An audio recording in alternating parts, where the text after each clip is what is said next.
Hi everybody, this is Dana Stangel with Turanga Ranch. I'm here today to talk to you about backyard wildlife deterrents, right? Why would anyone want to deter wildlife from their backyard? A lot of people wonder that. But there are certain situations where wildlife is unwanted in the backyard. It could be that there is a little dog living back there or going back there, and he needs to be protected from bigger wildlife like coyotes. Maybe wildlife is causing damage somehow to the outside of the house. Maybe there are big scary dogs in the backyard and wildlife isn't safe back there. Whatever the reason is, sometimes people need to deter wildlife from the backyard. And today we're going to talk about some ways to do that humanely. Humanely meaning without injuring the animal. We don't want to hurt the animal. Our purpose here is to create a situation that is unexpected for the animal. So he will be surprised and he will take flight in a different direction and perhaps not choose that path the next time.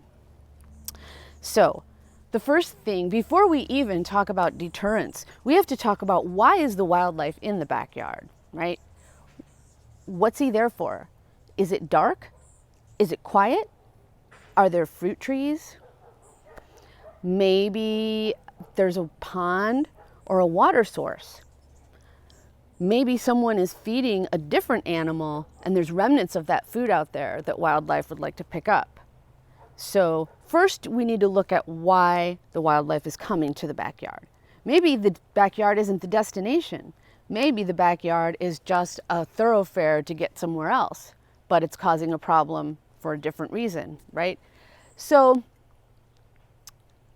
once we deal with whatever it is that's bringing it in, if it's a pond, I would say we need to protect the pond with some sort of fencing. If it's a fountain, I would say we could dry the fountain up for a couple of weeks so that the animal gets used to it not being full when they go back to it. They will find other sources of water. There are plenty of natural sources of water available around for them without them having to come into our ponds and our fountains.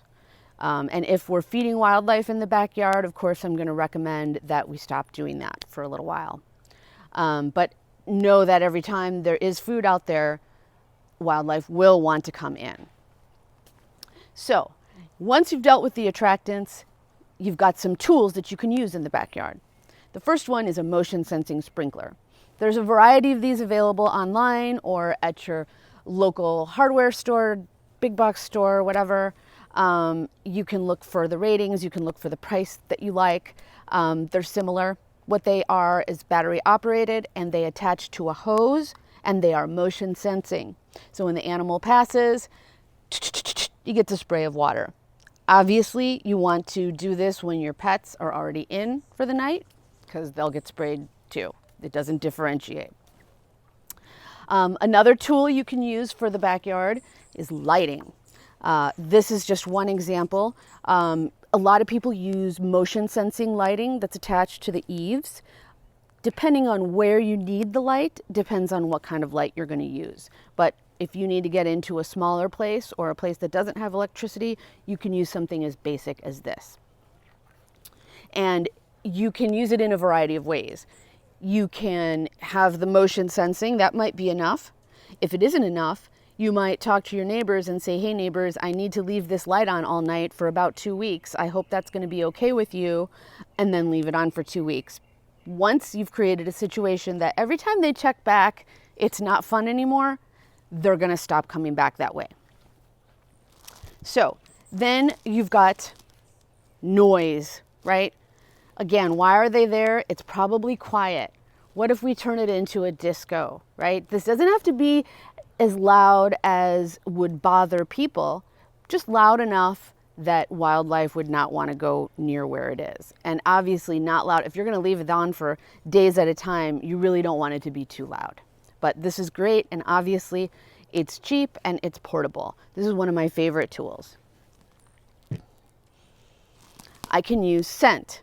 I can get a rag and dip it into a variety of solutions that don't smell good, right? It could be a cayenne pepper solution. It could be a peppermint oil solution. You might like peppermint oil, rodents don't.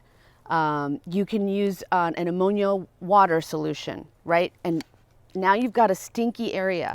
If you put this in the path where the animal is going, he's not going to want to go that way anymore.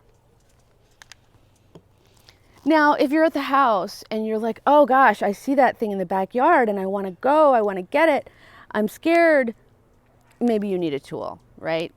I think what you need is a hype button. Everybody needs a hype button. Wildlife! Wildlife will probably run away when it hears that, right? And one of my other tools for the backyard is a backyard motion sensing camera. These are super great. They are available more cheaply every week. They use a memory card. This one is less than $100 and it can take pictures, it can take little videos. If I can't solve the problem by looking at the other evidence that's in the area, this can help me solve my problem. So once I know what it is and where it's coming in, then I can deal with it directly. And that is my talk on backyard wildlife deterrence. If you find yourself with a backyard wildlife question, please don't hesitate to email me, info@tarangaranch.org. Thank you so much for joining us today.